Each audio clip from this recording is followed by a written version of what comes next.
Hello and welcome to Momo Arts TV, a fresh and informative look at key personalities who have made waves in their work. Artists, filmmakers, musicians, actors, CEOs, the ordinary mwananchi and many more.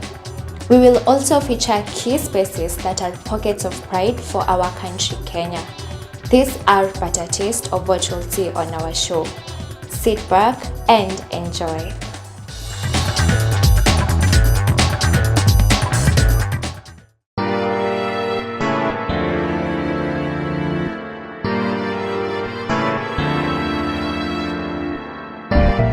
Welcome Amina to Momo Arts TV yet again. Karibu sana. Thank you. I'm happy to be here. Nice. In person. Exactly, because you see the thing is this, over time I've been thinking we did an online version of this, and online is usually a bit rushed and it doesn't have that personal touch. Yes. And I think there's a lot that has happened between the time we had the first one and today. Yes. So karibu sana. Thank and you. You look nice. Thank you. Yeah. Thank you so much. Yeah. Thank you. I'm happy to be here. Karibu sana. So maybe you can just briefly tell us about who is Amina, where did you grow up, who is this person we see seated before us, where did she come from, which neighborhood did she grow up, what are you passionate about? Okay. Of course, my name is Amina. I grew up like all my life in Nairobi. I'm like the proper Nairobi girl, born in Zimmerman. Grew up in Zimmerman for a bit, and then we moved to Mathare, which I like to call it Mnet. Okay. And then went to high school in Thika, and then went to campus in Juja. So I feel like my whole life in terms of education has been along Thika Road, because primary school, high school, my campus, I went to JKUAT and then went back to do my master's. So now that I moved away from Thika Road, I'm like, I'm done. So yeah, my childhood was pretty much the typical Nairobi, I'll say Mathare child. Okay. I'll say there was a shift when we moved from Zimmerman to Mathare, because that's the time where I got to see like the other side of life, because for me it was abrupt. We moved to now Mathare, and it was like a proper slum. Yes. And I was not used to it. In fact, my mom makes fun of the fact that the first time I saw kids, I'll say they were normal, but I had never seen that kind of living. And then I started crying, like I want to go home. And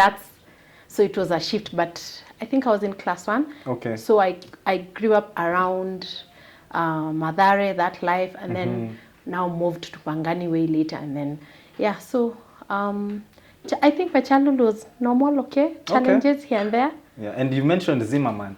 You're in Zima. Yes, Zima. And I remember Zimmerman because I had some relatives as well there. A long time when we were growing up. I don't know if you remember, there was a hotel called Clay Gardens.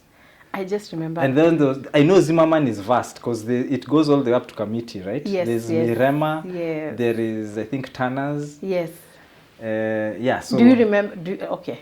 As a child, I know you may not remember so much of the Zimmerman, but you remember enough for you to notice that Mathare was different. So in Zimmerman, the change happened when I lost my dad, and my mom was a stay-at-home mom, the typical, I'll say, Somali woman who stays at home and raises the kids, and then suddenly my father becomes very sick, and then he passes on, and then now you're left as a single mom with 6 kids. Okay. So now what do you have to do? You have to move. So I think in Zimmerman, living in a typical sheltered, nice home where your dad provides a big house, to now practically this size, I'll say this size of a room in a proper, because Mathare, if you know Mathare, there's area 1, area 2, area 3, area 4. Yes. So like 4 is like where a bit rich people, and then area 2 and area 1 back in the day was more of a slum. Okay. I wouldn't call it slum, but you can't compare it to area 4. Yes. So we started at area 2. So by the time we're moving out, we're at area 4. So that shift was drastic for me. Okay. Yeah. And I can imagine that. And then now, how did you overcome that change? Let me tell you one thing I did. What helped you transition? No, out? I worked hard. in school. I made sure I performed well. And for me, that's the thing about me. Always, I was always in this delusional land. Even when I was a child, I used to see myself as being this person who will be out of.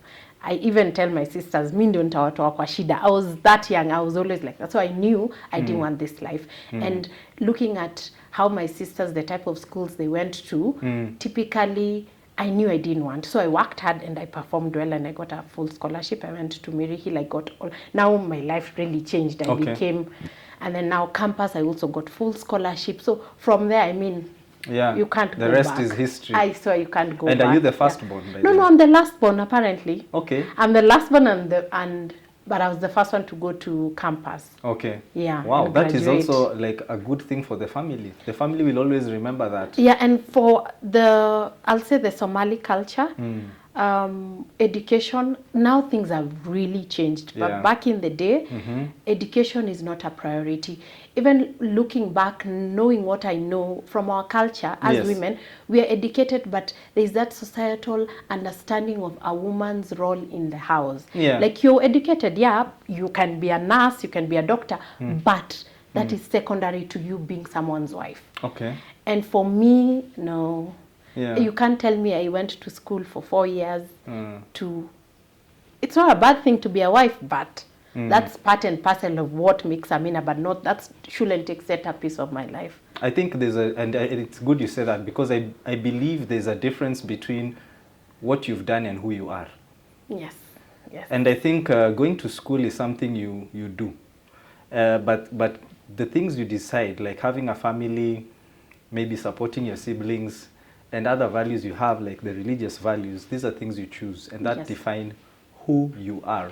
And just quickly, before I skip to the next question, and because you brought this up, you said something about roles. And in society, especially today in this very liberal world we live in, we find people conflating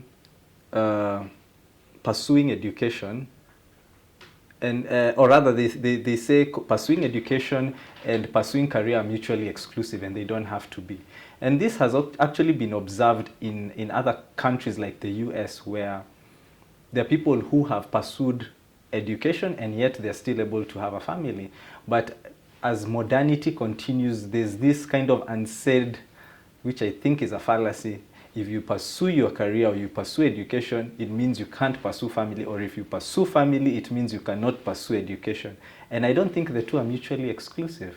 What are your thoughts on that? Can you be, as you are, a wife and mom, and also still be a professional? Okay, my thoughts on it, and it's just me being Amina, I feel like where I sit as a woman, the two are important factors about my life. Like there's Amina, who's a trained communication, I have my own career trajectory, and then there's Amina as a mom. But I believe in something, how I see it, it's seasons. Okay. When you're thriving in your career, you're winning, let's say you're going hard, you're working, you're giving more hours, because everything... Or climbing the corporate ladder. Yes, exactly. Everything that comes, like when you see success, there's work into it. When you're putting in the work to grow your career, of course, family will... Let's say if you're a mom, and when I say being a mom and being a wife, something has to give. Yes, because you can't even be in two places at once. Exactly. So for me, I feel like it all depends on where you are in your life. Okay. Shonda Rhimes. Yes, I remember her commencement speech. Yes, when she said that, you know, you can be in the boardroom winning, but then there's a part of you that feels bad because you have missed your child's sports day or something. That's true. So I feel like it's all about balance. And the society out here, we shun people, we put people in boxes. You don't have to. There are different seasons. Like right now, I feel like in my 20s, I didn't do much about my career. I was having babies and raising them. Now that I stepped into my 30s, my kids are growing, and my career now, I'll say I'll put a bigger chunk of my efforts on my career and the path I want to take, as well as raising them. So it depends. Some people can start at 30, 35, just know what you want and always know that you can't be winning 100. That's a lie. Yeah, that's true. But you mentioned something which I think brings another debatable point. and I'm sure you've heard this before. Biology trumps sociology any day. Biology trumps sociology. You can give all the social excuses, but your biology will always win. And when you come to family life, you're talking about children first of all. You want to have a family, you want to raise kids. And we know that after 35, women get into geriatric pregnancy, carrying a child to term becomes more risky, and even at a certain point, as you grow older, you will not have kids.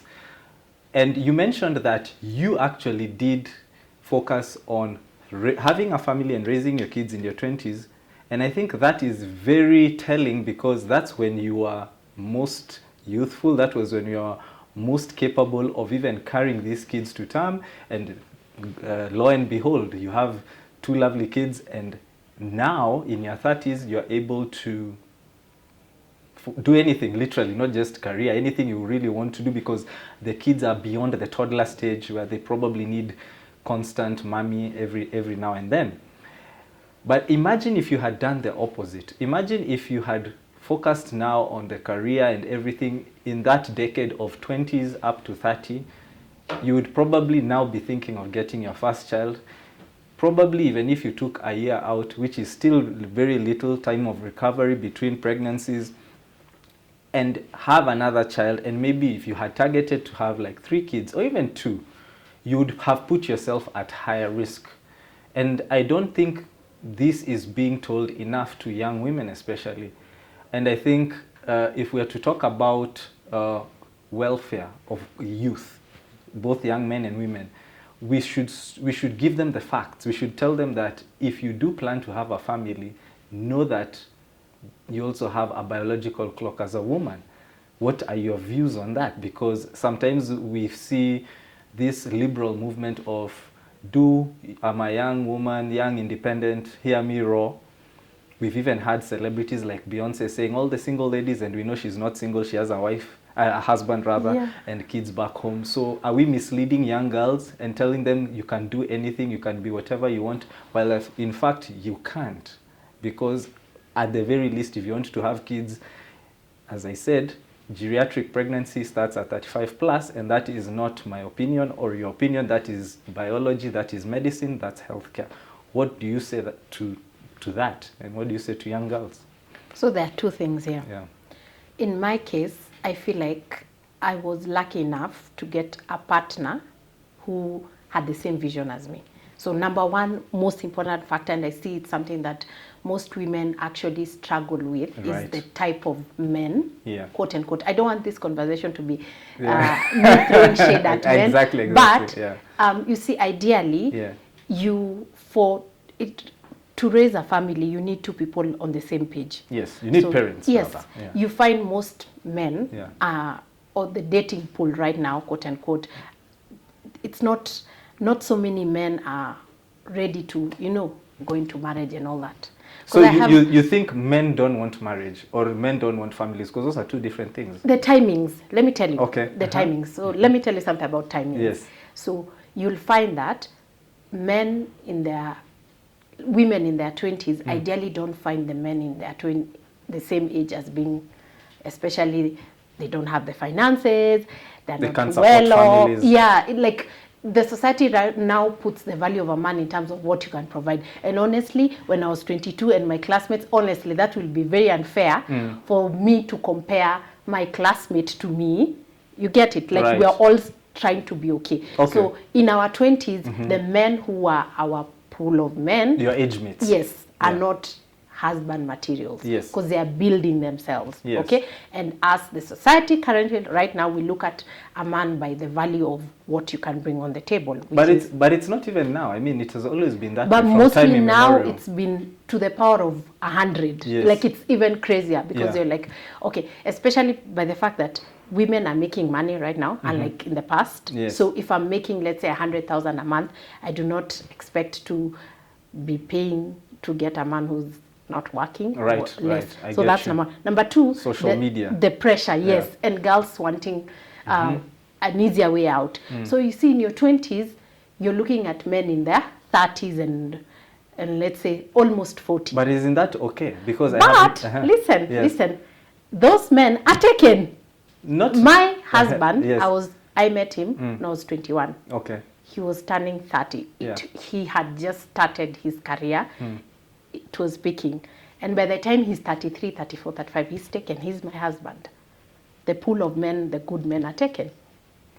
And There's I that get thing you, that we need but- to also acknowledge. That's why I- there's a whole conversation of side chicks. Yes. Because good men, when they're ready, like if you're ready to marry, you'll marry. There's that theory that they say. So I think the problem starts with the type of men and the pool of men. Now you work on yourself, and then you're 30. Then you look around. Yeah. The men who are probably the type of men you want Yes. are most of them taken. Or if Right. not taken, Yeah. some of them have a bunch of kids. Right, I get you. And I hear what you're saying. And just to circle back on what you're saying, the kind of men, and men not really wanting to get into marriages or relationships. And before I even touch on that, let me touch on the issue of the age and age gap. Personally, my girlfriend is 10 years younger than me. My current girlfriend is 10 years younger than me. Before that, I dated someone who was 18 years younger than me. And I'll just say, typically men are mostly attracted to women in their 20s. And if you get a woman who is in her 30s and she's still single, her pool of what you would now call the men who can, high quality men who can provide and start families with, it shrinks considerably, not because they are not there, but rather because they do not want women who are 30 plus. They want the younger women. And But the why? reason, Can you I try can tell you and why. answer that for me? I will answer it for you. It's simple as this. Attraction between men and women has never been symmetrical. Okay. What men like in women has never been what women like in men. And I think that's one of the things we'll talk about later when we touch on feminism. But just quickly back. Men usually are attracted, and there's a study, you can check this later online, that was done all over the world, where men from different countries were asked about women they find attractive based on age. And the general consensus was most men are attracted to women between the age of 21 and 23. Okay, I didn't know about And that. that was taking women showing them photos of women between the age of 18 and 70. And a disproportionate, meaning over 50% of the women these men chose, all over, it was a proper study, you can Google it later, I've forgotten which study this was, but there are many that have been done thereafter. Men generally find women physically most attractive between the age of 21 and 23. And now getting back to what you're saying about men who can support families, I agree with you. A 22-year-old man or a 21-year-old man is not yet begun life because again, attraction is not symmetrical. That's why age-mate marriages rarely work and age-mate relationships rarely work. Because this young man is starting out his life, he has to build. He's probably working through his 20s. By the time he's 30, early 30s, he will now be he has a stable job, he has some investments, and now he's thinking, okay, I want to have a legacy, I might die tomorrow, I don't know. Yeah. And now he'll look for a wife, and he'll probably be attracted to the 24-year-old as opposed to the 30-year-old age mate who he was in college with. And that is just the way things are. But there's another aspect to it, and this is what lasts forever. Between men and women, there's something that will always last. With women, that beauty and youth will fade at some point. But what will always last is femininity. And that's a whole other conversation. Yes. And with men, likewise, you'll not always have that energy of hustling and going to River Road and doing deals forever. But what will last is masculinity, and that is the ability to put your life in the line for those you love, sacrifice for your family, and make sure your kids grow up to be responsible people. But now, to answer your question, what the problem is, the issue is the young men, I call them the Gen Zs. Is it Gen Z? Yeah, Gen Z. They think they don't want to get married because they don't get that everlasting quality in women. The women think that because they are earning 100,000 or 200,000, they are the same as the men. And that is false. A man doesn't care about your money. In the same way, a woman doesn't care about my shoe collection. That's why I said attraction is not symmetrical. And that's why you find most people are not getting paired up. So you'd find a young woman climbing the corporate ladder, thinking it's bringing her up in the dating market. But it's not, because these men who she wants, they don't care about that. They would rather the agreeable woman, the one who is submissive, the one who is nurturing, the one who is kind, as opposed to the disagreeable CEO of a company. I think that's, I like to differ with you a bit. Okay. I feel like there's always those examples of women who are like that. But I feel like generally, the more a woman climbs the social ladder, or you earn more money, you become, I'll say, a better version of yourself, the more you can't take BS, for lack of better words. Yes. So right now, if I look at my life when I was 22, and now that I'm 32, 10 years, the conversations I have with my husband are very different. In fact, there are times that we even say, he says that, like, in a normal, like, argument, something that ideally I wouldn't argue about, now I argue about, because there's a lot of growth on my end. So I feel like sometimes that is, yes, there are women who are like that, but I feel like men are not ready to accept that women, the more educated, the more money you make, the more, I cannot be as agreeable as I was when I was 22. There is more that I bring on the table. There's more, especially when I talk about a woman who knows her value and her worth, the true essence of femininity that I know I can take care of you to be. But that's the thing I'm saying. Like, I agree with you completely. And what I'm saying is this. That's not being kichwa ngumu, the way they say. But, I think the weak men are the ones who are. But we're not talking about those weak men. You see, that's the thing I wanted to tell you is we should not gravitate to the negative. The first thing you said was they don't like people who are disagreeable. You see, the thing is, how can you be high quality and you are not accepting criticism? We always gravitate to the negative. Yes. The thing is this, by the time you are with somebody, your husband, or someone who marries you and it becomes your husband, you're with this person because you believe they have your best interests. But we have created such a negative seed in people's minds that their default position is negative. I don't want someone who will control me. But no one is trying to control you. We want the best for you. We want to lead you. And let me tell you something. In this life, there'll always be leadership. I agree with you. The only thing is now you have to decide who your leader will be. Mm-hmm. And let me give you a short breakdown. Traditionally, in the community, we had kings or chiefs or emperors and whatever. Those were the ultimate leaders. But at the family level, the man, the husband, was the leader. Mm-hmm. And let me tell you, leadership implies obedience, because you know this person cannot deliberately steer me to a ditch. And as you said, if you see that your leader is making something that may be detrimental to the family, you raise it. But at the end of the day, many people don't like hearing this. It's his choice because he's the leader. And let me tell you something. If you disagree with the leader, the next natural thing to do is to take leadership from someone else. You don't have to get into a fight. And that's why, let me take it back to the masculine level.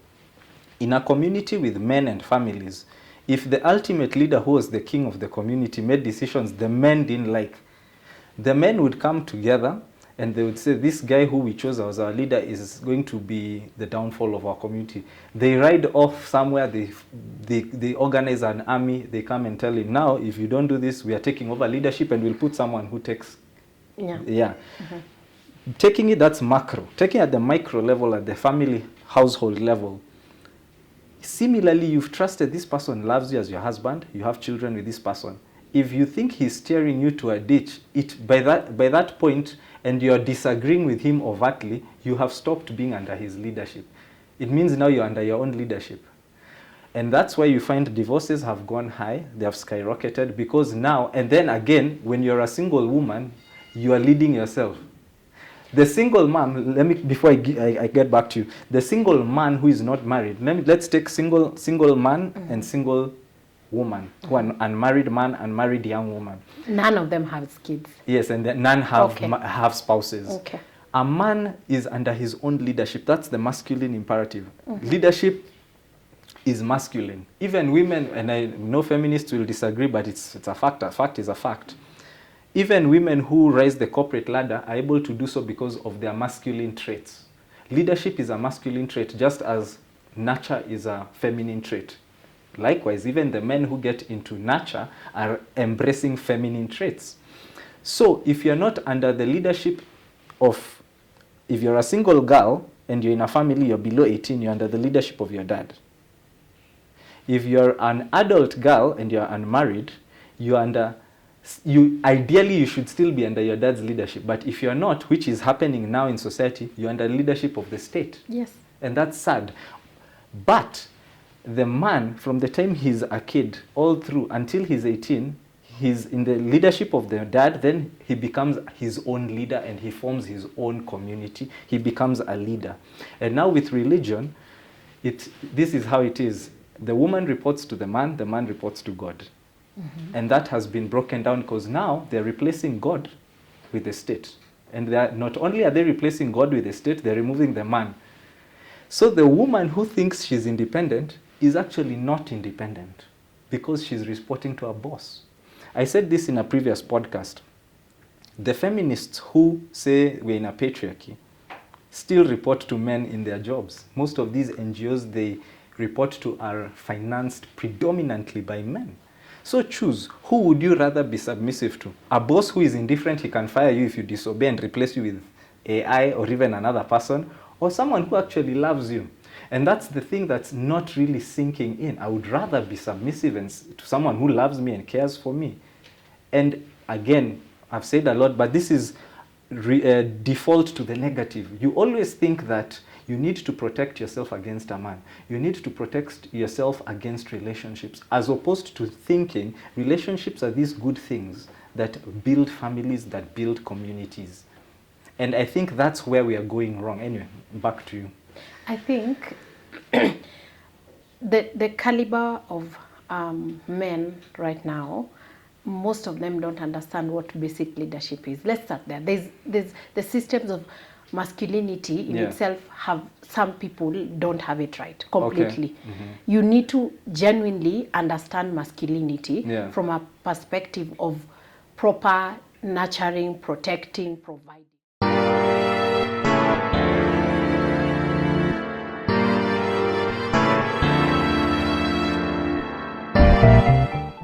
Hello everyone, my name is Cynthia from Momo Arts, a film, music and arts production company. Every year we run a monologue challenge competition and we will soon be calling out actors to apply. Whether you're a pro or starting out, this is your chance. Stay tuned.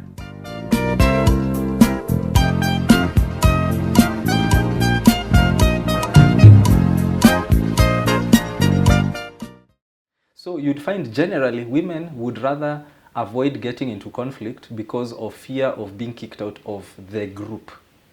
A man, masculine, not these other baby boys, a man, masculine man, ukimwambia kitu ya ujinga, something he doesn't like, he'll say, no, that's rubbish.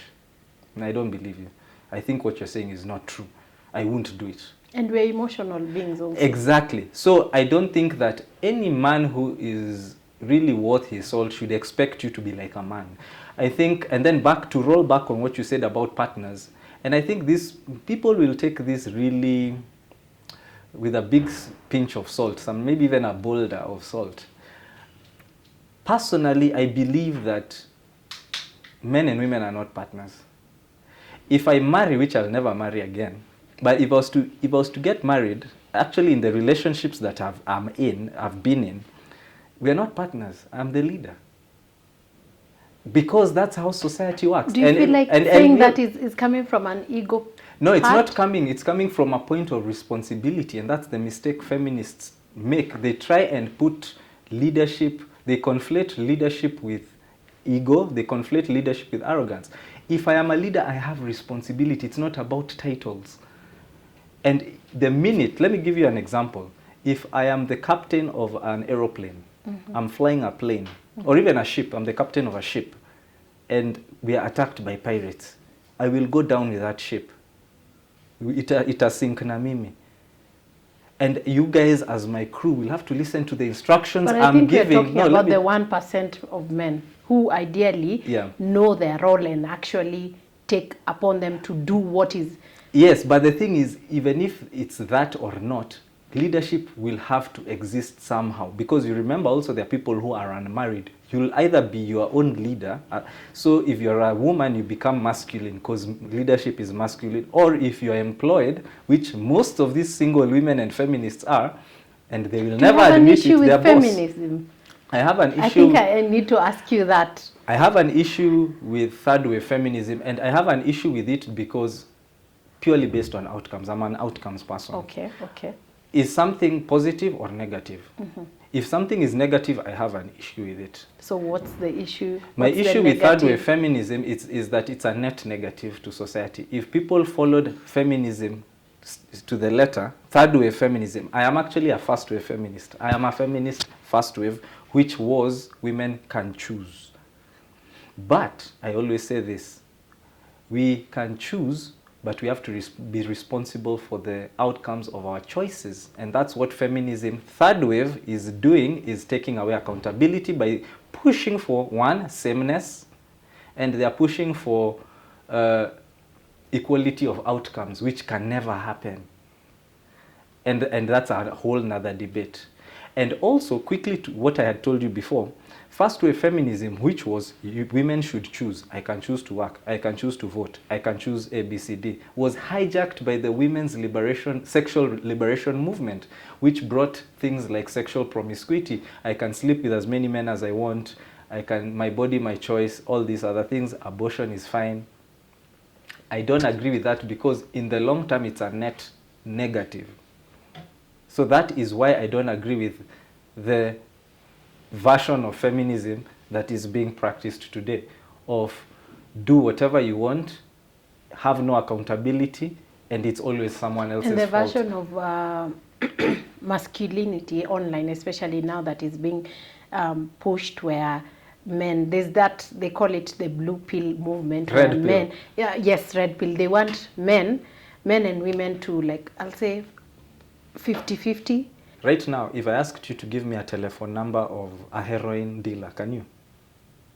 You can't. No. Why? Because they are not in your circles. You don't deal with such people. Yeah.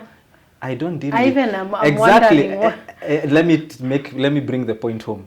I don't deal with these men. I don't know. I don't And deal. I don't deal with this. Like exactly. Because so I'm ideally, like, why are these women complaining about men like this? Because it's like, let me give you an example. I don't deal with feminists. Like someone can ask me, hey Robert, what do you think of this girl who has short blue red hair, 100 tattoos, and she's saying that I can sleep with as many men as I want? I'll be like, I don't know, because I don't know such women. The women in my circles, they don't have tattoos. They are classy. They don't curse. They carry themselves with dignity. So I would tell that community of women who are so irritated by these young men, why are you dealing with them? You are what you attract, by the way. And yeah, exactly. So like, you ask me for the number of some junkies, I don't know, because those are people who are not within my circles. And that's what I urge young people to do. Slowly, first forget the world. Work on yourself. Build yourself. Are you of character? The things you are asking someone to do, are you practicing yourself? Are you honest? You know, am I there saying haki yetu, and then in the house I'm doing the opposite with my family? And you will notice most people attract what they are subconsciously. So if you find a lady complaining about Ben 10s and these men who want to be, they are calling it the something era, yeah, of being taken care of, I would say that's what you attract.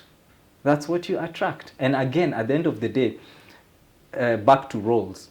I had a conversation some time back with my sister, and she asked me, do you believe in gender roles? And I responded saying, the better question would be, are men and women fundamentally better in doing certain things than the other? Because roles are things you choose. Right now, Robert, I can choose the role of being a surgeon, but I cannot do surgery to save my life. So on one hand, you have ability. On the other hand, you have choice. So roles are things you choose, but you can choose something you can't do. And now feminists, again, are conflating these two issues, and they are bashing gender roles, yet fundamentally men are better at certain things and women are better at certain things. Just as you said right now, you take care of your kids. Even if you look at the brain, like scientifically, because I'm more into health and what. Yeah. Scientifically, our brains, you will ideally just have, if you look at two, and this is the brain of a man and a woman is totally, even hormonal. Even like, we don't even have to go far. Yeah. Like, understand that the brains are different. So how do you expect? We can, like, never. Exactly. Never. And I'll use an example of a tiny bit of like the brain. The being a mother, a nurturer. Scientifically, women's frontal lobe that is in charge of emotions and behaviors is more developed and better than men. That's why God knew, that's why he made us the ones to give birth and have kids. Yes. That you can never take away from us, because our brains, we are built in a way that in this room, I'll probably look after everyone. Like, my mind is, I'm constantly, like, I wouldn't judge my husband, him being in the office doing work. He doesn't, I won't judge him if he's, me, I'll think about, have my kids eaten? Have you eaten? Yes, have you done this? And that's nature. And what I hate about is that they make women who are ideal women to feel bad because... And then even they go beyond that. They make them become counterfeit men. Yeah. That is masculine. I see it with my son. Men have to build. Lazima afanye kitu. He has to do something. A man, that's how men are. That's why you find men who do not have things to do end up building badly. Unakuwa mwizi. That energy becomes negative now. It's directed in a negative way. And even about roles, what you're saying, I agree with you completely. And roles are chosen. I always say, between two people, agree. What do you want to do? And you can never prescribe roles for couples. Let alone couples, even you in your house, I can't come and tell you how to live your life. Roles are chosen, but what you can't choose is biology or even the skills you have. You can go to and learn skills. Right now I want to be a space engineer, NASA. Well, if I do, I have to go and learn engineering for 7 years. I have to be good enough to qualify. Life is about choices and trade-offs. And just as we close on the last point, I want to bring out some key statistics which you can fact check later, and anyone who watches this can fact check later as it leads into, as we segue into the last point. And this is not talked about enough. Among the LGBTQIA community, have I said all the letters? The highest cases of domestic violence are between lesbian couples. No one talks about that. And it's always presumed that men are these abusers and heterosexual men are always put on this derogatory platform as he's dangerous, be careful dealing with men. And let me tell you something, the safest women are in a stable long-term relationship with a man, i.e. marriage or other long-term arrangement. The next worst thing after what I had just said is where a woman is in a short-term relationship with a man who hasn't committed to her. That's where you find the highest cases of abuse, be it physical or otherwise. Mom, I want to be a boy. What would you do? Hell no. Hell no. I'm sorry to use that word. No. You know why? The kids are very... If you look at the transgender community, most of them come to regret, especially the ones that are young. Why don't we... Let me just now answer. Why, when if the same daughter, let's say she's 13, comes and tells me she feels like drinking alcohol, why would I say, like, not give her to experiment? Why are we allowing our kids to experiment on things and their brains are not fully developed? I feel like these conversations allow someone to be a grown-up, their brain to be fully developed to make that decision, if and when. But kids, if you cannot, why do we have PG rated 18 programs Yeah. and what. Why don't, because we know these are innocent lives. Children, Why yeah. are we pushing an agenda to them?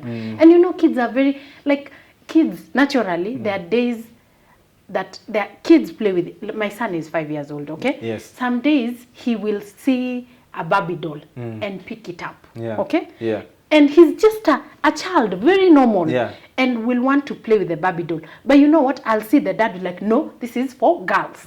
You see, I socialize him Yeah. to know this is for girls. Yes. He should go out and play football. Yes. So if you raise your child differently, that's up to you. Yes. But for me and my house, pink is for girls, Yeah.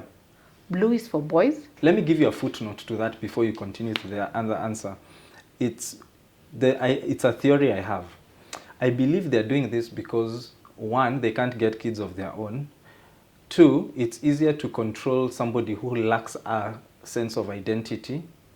Three, when you break down the family unit, you're dealing with individuals and not groups of people. It's easier to convince one person than 2 people or 3 people. So in a future, in this, we hope it doesn't get there, this dystopic future, you'll have a large society of individuals as opposed to a large society of families. Because families can be defended by heads of families. And that's where communities, kingdoms came from. But now you'll have an amorphous group of individuals who have nothing to lose, who are selfish in what they pursue. Because if I'm a single person, I'm single. I don't have kids. I don't have responsibilities other than to myself. I don't own land. I don't own anything of significance. Even if I did, and you tell me I'll take this land, I can just buy another one somewhere else. It has no ancestral value to me.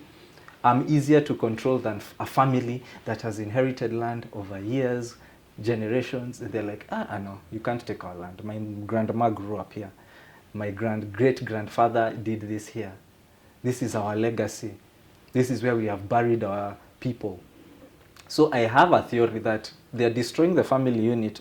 And I'm talking very generally here. I'm not nitpicking specific examples. I'm talking generally. And if you're looking at it as a net negative or a net positive, it's easier to control individuals than I feel like this whole started with, it's like, let's assume it's a game. Yeah. You start with the easiest, break the family unit, have separated families, and then now pick on, the children. I feel like it started with the family setup.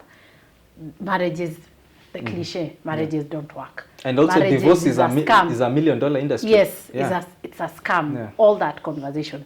Now that system is broken. Now you go now.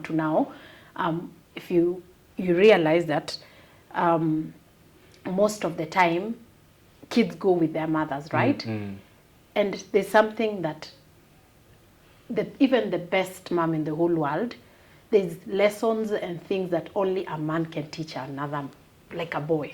There's things that, even if it doesn't have to be the father, that's the other thing. It can be the brother, can be, there are things. And the minute you acknowledge the role of a man in raising a boy, even if necessarily you don't have a husband, at least that negates that. So we have boys who are not, they don't have people to they're not even growing into men. Yes, and no one teaches them. That's why you see now, we can be even now talking about the bigger chunk of men who are not masculine. They don't know the basics of protecting, providing that, because they've not been exposed to that.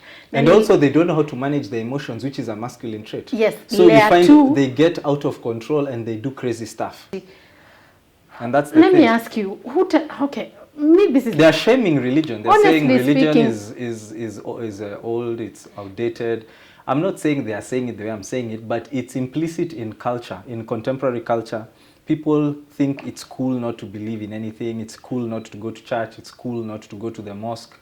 It's cool not to be married. It's cool not to want to have kids. No. It's implied. It's implied. But you see, I think I kind of understand where people have come from. Yeah. Religion has been used to control masses for so long. Yes. Negatively at some point. And you see, Gen Zs, let's give an example of Gen Zs, they've come, we agree that there are people who use Christianity, Muslim, Islam as a way of controlling masses. So there's a generation that grew up seeing the hypocrisy. So Amina, thank you so much for coming. Thank you for having me. I know there's so much we can talk about. Yeah, there are so many conversations which you can't finish in one session. Maybe next time I would want us to get into mental health and big pharma. And I would also want us to talk about, to deep dive more into the issue of professional life versus family life and why those two don't need to be mutually exclusive. Hope you enjoyed this episode. Do not forget to subscribe to our channel and keep a lookout for our next episode. Till next time, ciao.